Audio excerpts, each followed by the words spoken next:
তোমাকে দিতে হয়।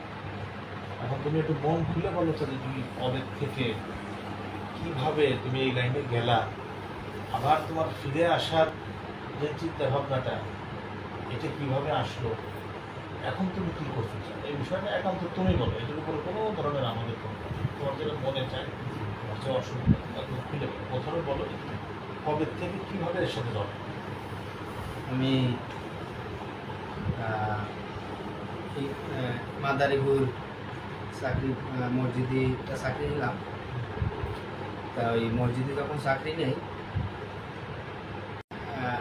ওখানে একদিন ওই মানে ওই খ্রিস্টান লোকেরা মানে আমেরিকান লোকজন ওরা মাদারীপুর সার্বিক হোটেলে আসে।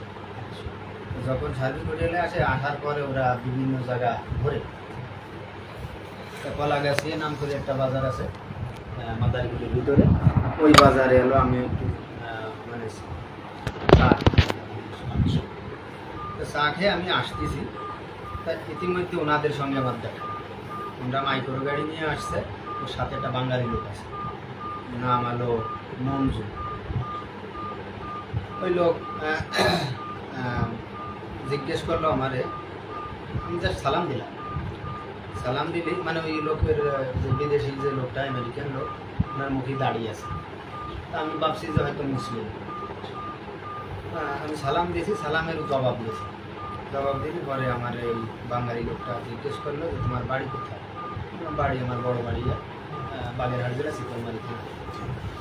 উনি আমারে নাম্বার দিল যে আমার নাম্বারটা নাও আর তোমার নাম্বারটা আমার দাও।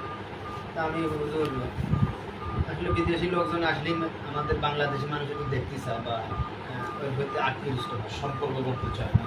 তখন আমি একটু ভাবলাম যে তাই আমি যদি এনাদের সংস্পর্শে যদি একটু বেড়াতে পারি, তাহলে এমন আছে আল্লাহ আমার একদিন বিদেশে নসিব করতে পারবো, এই ধারণাটা আমি করলাম।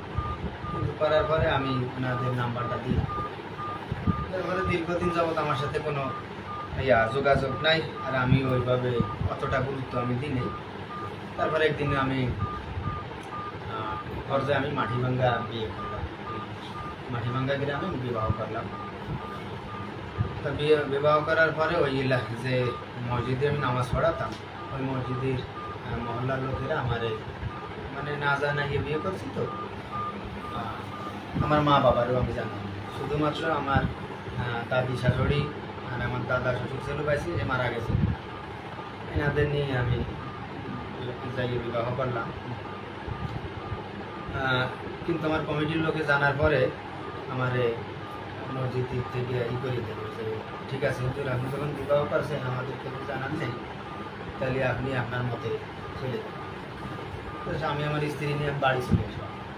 আসার পরে আমি বাড়ি দীর্ঘদিন কিছুদিন থাকার পরে দেখলাম যে এখন ফ্যামিলি হয়েছে বা আমার মেয়ে, তখন আমি ঘুরে বেড়ালি তো আর আমার ভাবতে হবে না। আমি ওই আবার আমি মাদারীপুর চাকরি মসজিদে কর্ণপাড়া নাম করে একটা জায়গা আছে, মাইসপাড়া লাহান, সেখানে আমি চাকরি নিলাম। চাকরি নেওয়ার পরে ওই লোকের সাথে আমি একটু যোগাযোগ করলাম। আমার যোগাযোগ করার পরে তখন ওই যে মসজিদটা আমি নামাজ পড়াচ্ছি, ওই মসজিদটা হচ্ছে তখন নতুন হচ্ছে জি, ওই যে কর্ণ লাহারপাড়ের যে মসজিদটা, ওই মসজিদটা নতুন হচ্ছে। আমি ওনাদের ফোনে এই জন্যই দিছি যেহেতু মুখে দাঁড়িয়ে আছে বা সালাম দিয়েছি, সালামের জবাব নিয়েছে, তাহলে হয়তো মুসলিম। আমি ওনাদের যদি একটু ফোন দিয়ে আনি, তাহলে মনে হয় আমার এই জায়গাটা দেখালি, ওনারা আমাদের কিছু অনুদান দিলি, আমি মসজিদটা ভালো করতে পারি। তা আমি ওনাদের দাওয়াত দিলাম রোজার ভিতরে। তখন রোজার 15টা না 16টা জানি চলে। আমি রোজা থাকি না, গাছে উঠে নাইকেল বাড়ি খাওয়ালাম টাপ পাড়ি ওনাদের। এখন আমি চিন্তা করতেছি যে ওনারা রোজা নেই। তা অনেক সময় সফরে থাকলে রোজার একটা থাকে, তা আমি ভাবছি যে হয়তো এই জন্য মানে রোজা নেই, আমার মুসল্লিরাও জাস্ট ওইভাবেই করলো। তা তখন আমি ধারণা করি নাই যে ওরা এই ধরনের কিছু। কিন্তু ওদের সাথে আমার ওই বিদেশি একটা আমার ঈদের অফার দিল যে ইটালি দেবে বা এরকম একটা অফার দিল, কিন্তু আমার ভিতরে যে আমি যদি ইটালি জাতি পারি তাহলে অন্তত কামাই কাজ করিয়া পাঠাতে পারলে আমার মা বাবাও ভালো হবে, সংসারটা ভালো হতে পারে, এরকম একটা ধারণা করি আমি ওনাদের সাথে। কিন্তু ওনারা আমার কোরআন শরীফের কিছু আয়াত দাগাই দিল আর ইঞ্জিল শরীফ, ইঞ্জিল বাংলায় লেখা। আমি ই করলাম যে ইঞ্জিল তো খ্রিস্টানরা ই করে, বললো যে কোরআনের আয়াত যে দাগাই দিলাম, এই কোরআনের আয়াতগুলো পড়ো, বাংলা পড়ো, আর হচ্ছে এই যে যে ইটিয়া ইঞ্জিলটা এটা তুমি পড়ো, এটা হচ্ছে ঈসা নবীর জীবনী। তা আমি ভাবলাম যে তাহলে ঈসা নবীর জীবনী যদি হয় তাহলে সে তো একজন আল্লাহ নবী ছিল, তো অবশ্যই মানে খারাপ হবে না। তবে আমার আরও একটু ধারণা আসছে যে ডক্টর জাকির নায়ক লেকচার দেয়, ওনার তো বাইবেল সম্পর্কে অনেক ধারণা আছে, জ্ঞান আছে। তা আমি দেখি এর প্রতি একটু জ্ঞান অর্জন করতে পারি কিনা, বা আমি অনেক সময় হুজুর আমি ওই আমার মসজিদ মহল্লা থেকে আওয়াজ মাহফিলের দাওয়াত দিতে গেছি, তখন আমি ওই কোরআন অনুযায়ী যা জানতাম ওই আমি স্টেজে ধারণ করতাম। আল্লাহ পাকের খাস নেয়ামতেও সবাই আমার প্রতি একটা আকৃষ্ট হতো, ভালোবাসত আমার। তা ওরা এই সুযোগটা আমারে ব্যবহার করছে, ওরা আমারে নিয়ে গেল মাদারীপুর সার্বিক দিন দাওয়াত দিল, আমি গেলাম, আমার খাওয়ালো বিরিয়ানি মিরিয়ানি যে জায়গা যা মানে ভালোভাবে খাওয়ালো, খাওয়াই টাওয়াইয়া আমার এই গল্প ওই ভিতরে গোসলের মতো জায়গা আছে, সেই গোসলের মতো জায়গায় আমার নিল, নিয়ে বলছে যে তোমারে আমরা তুমি কি ঈসা নবীরই গ্রহণ করতে চাও? হ্যাঁ, ওই ঈসা নবীর তো গ্রহণ করতে চাই, সে তো একজন আল্লাহ নবী, তার গ্রহণ না করি নাই। কিন্তু ওরা যে আমার খ্রিস্টান বানাবে এই জিনিসটাও আমার তখন ধারণা আসতেছে না। কিন্তু ওরা বলতেছে যে আমরা ঈসাই, ঈসাই অর্থ সে তারা যদি ঈসারে মানে তো আমাদের ঈসারে মানার দরকার, মানে আমি এই জিনিসটা বুঝতেছি। তখন ওরা আমার পানি দিন এলো, ওই ওখানে ওইটার ভিতরে পানি করলো, পানি নিয়ে আমার ডুব দেয়। তো পানিটা কিসের মধ্যে, যেমন খাল? না না, খাল না, হোটেলের মধ্যে, হোটেলের ভিতরে ওই পানি জমা করে গোসল করা যায়। আচ্ছা, সিস্টেম আছে। তা আমার এই যে পানির মধ্যে নিয়ে কি করলো যে ইংরেজিতে জানি কি করলো বুঝছেন, আমি বুঝিনি। এটা আমার উঠোনোর পরে আমি উঠলাম, তবে আমি ওই সময় আমার ধারণায় নাই যে আমি ইমান হারাই ফেললাম নাকি, তবে আমার একটু ভয় করছে যে আসলে ওরা যে আমার ডুব দিয়েছে এর ভিতরে কোনো ইতি আছে।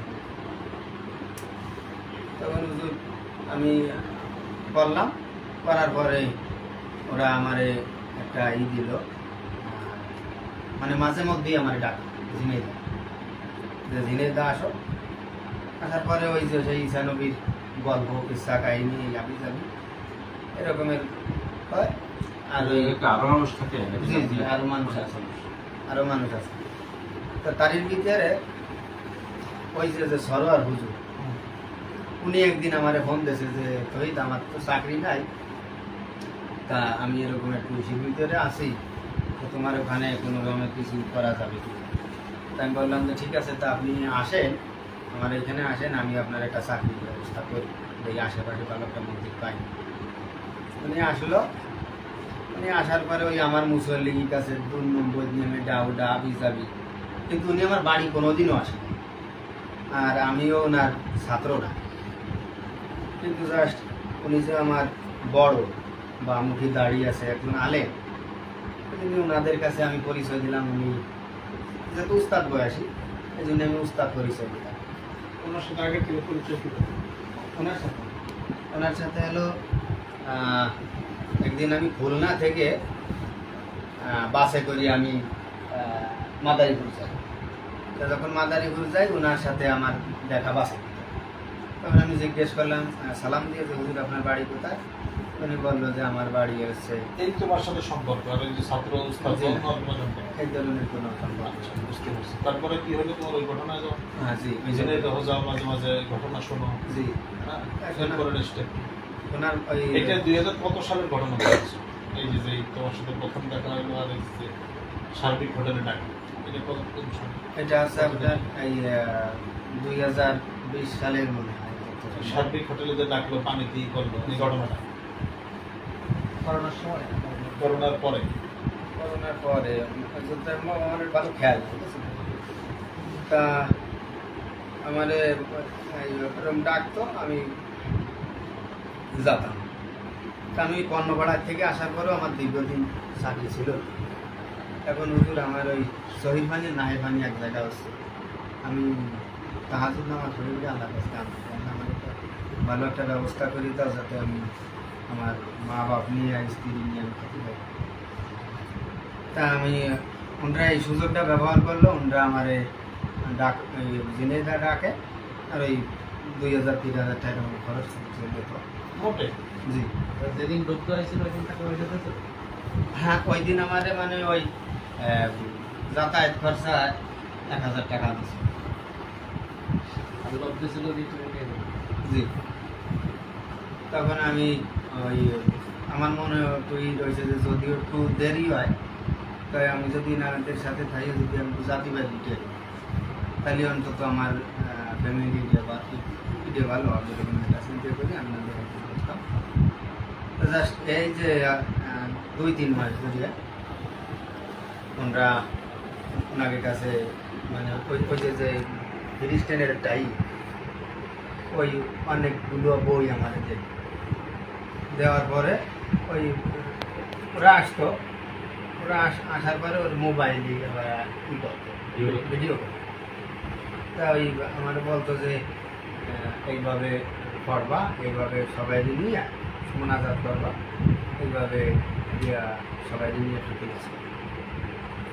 তা আমি আসলে হুজুর ওনাদের কথা অনুযায়ী ওই ধরনের কথা নিয়মিত করতে। জি তার মানে নিয়মিত অন্য কিছু টাকা যেত না মাসিক ভিত্তিক? হ্যাঁ আমার মাসিক একটা বেতন কেমন যেত মাসিক? এই 16,000 টাকা আমার মাসিক ভাবে যেত। জি আর 500 টাকা ধরেন এটা দেওয়া শুরু করছে কি পানিতে ই করার পরে? জি না ওখান থেকে না এই 2-3 মাস আগের থেকে এই 2-3 মাস জি 2-3 মাস আগের থেকে আমার একটা বেতন ধরছে। জি।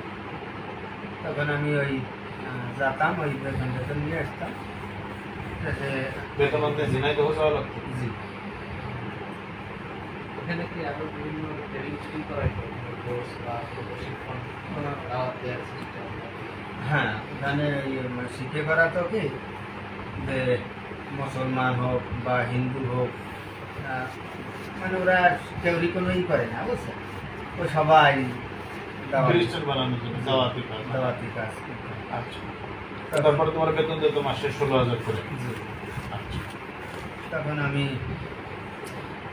এরকমের ই করে আনছিলাম। তো ওই এলাকার লোকজনে বুঝছে এলাকার লোকজনে আর আমার শ্বশুর শাশুড়ি আসলে আমি একজন কোরআনের স্পর্শে থাকছি বা নামাজ পড়া এই জন্য তারা আমার অন্ধবিশ্বাস করে বা ভালোবাসে। তাদের একটা মেয়ে, 5টা ছেলে আমার শ্বশুরের একটা মেয়ে, কিন্তু তারা আমার অনেক ভালোবাসে।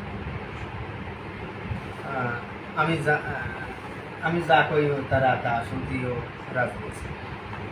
কারণ আমি ওই ওনাদের কথা অনুসারে আমি ওই ক্লাসটা মানে করতাম এই বাড়িতে, শ্বশুর বাড়িতে? জি তখন ওই এলাকার লোকজনে ওই বই ওই যে ইঞ্জিন বইটা, ইঞ্জিন বইটা এলাকার লোকজনে দেখতে পেলো। কিছু মহিলারা ও আসতো, বিদেশি লোক যখন আমার শরীর করে আসতো তখন ওই মহিলারাও আসতো। যখন মহিলারা আসতো তখন ওই মহিলাদের ওই জিজ্ঞেস করতো যে আপনারা কি এইগুলো নেবেন, নিয়ে পড়ে দেখতে পারেন। ওরা দেন এসে নেওয়ার পরে ওরা আবার ওই যে ছবি তুললে এখন ওই যে একটা ই হয়েছে না, এখন ওই যে কিতাবগুলো যে আমাদের দেশে ওই কিতাবগুলো এলাকার লোকজন পেয়ে গেছে। তখন ওরা বলতেছে যে এই হুজুর হলো খ্রিস্টান হয়ে গেছে। এই খ্রিস্টান হয়ে গেছে, এর দ্বারে আর যা ই করা যাবে না, ওরে ধর মারো মারো, আমক করো তমক করো। এরপরে আমার মারধর করলো। এটা আগে যে ভিডিও যেটা ভাইরাল হয়েছে, জি। উপরে নামায় একজন ছেলে দুজন মেয়ে বানাচ্ছে, এই যে ঘটনাগুলি নিয়ে তালিকা আচ্ছা, মোট এই পর্যন্ত তুমি মোট কয়জনকে বানাইছো? তোমাদের জিম্মাদারি ছিল এটা মোট কয়জনকে বানাইছো? আমি বানাইছি হচ্ছে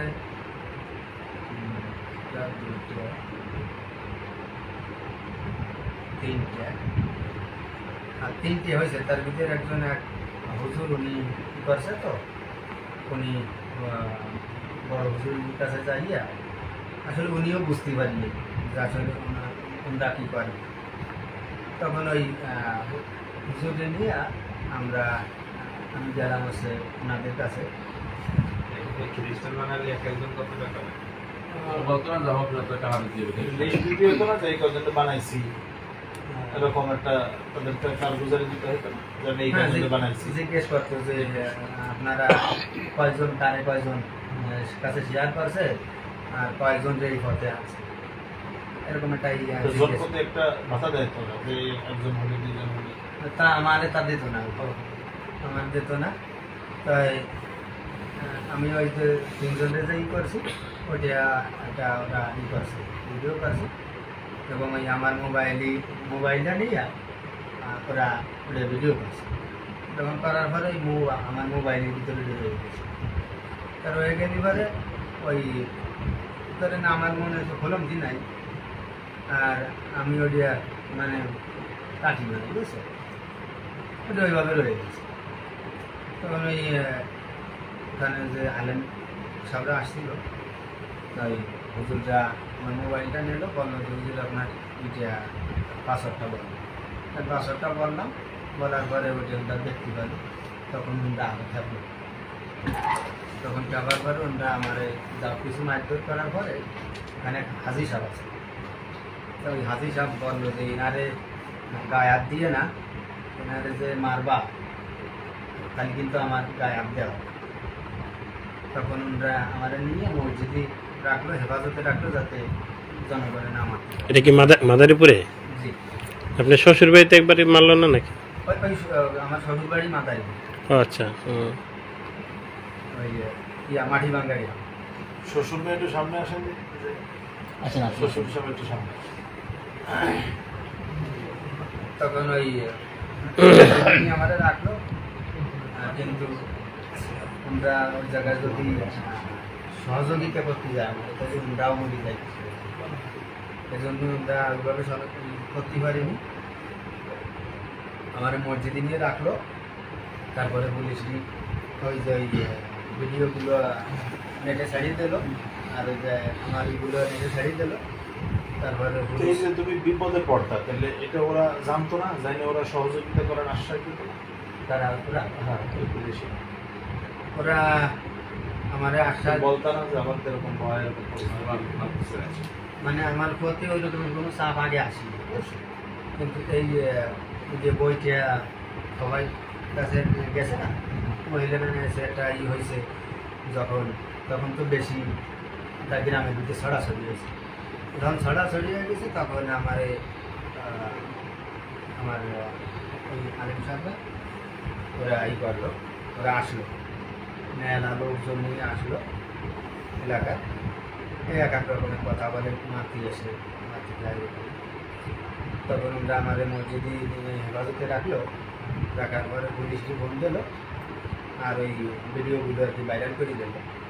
আর আমার হাতে এরকম ইঞ্জিটা ধরিয়া বলছে, আর তারপরে বললো যে আপনি বলেন যে আপনি খ্রিস্টান বা খ্রিস্টান কয়জন বানাইছে, এটা এগুলো আপনি বলেন। তারপরে কি বাধ্যতামূলক বলতে তো হবে, আরও যেহেতু তখন আমি সত্যি কথাগুলো সবাইভাবে ধারণ করলাম যে আসলে আমি লোভে পড়ি, আমি এরকম করছি। কিন্তু ওটা ওরা তোলে নাই। ওরা যদি আমার একবার ওয়ার্নিং দিত যে আপনি যেটা করতেছেন এটা কিন্তু ভুল, আপনি এইগুলো সব কী করে ফেলা, তাহলে পরে আমি হুজুর আমি ওনাদের স্পর্শ নিয়ে আমি ওকে বন্ধ ব্যস্ত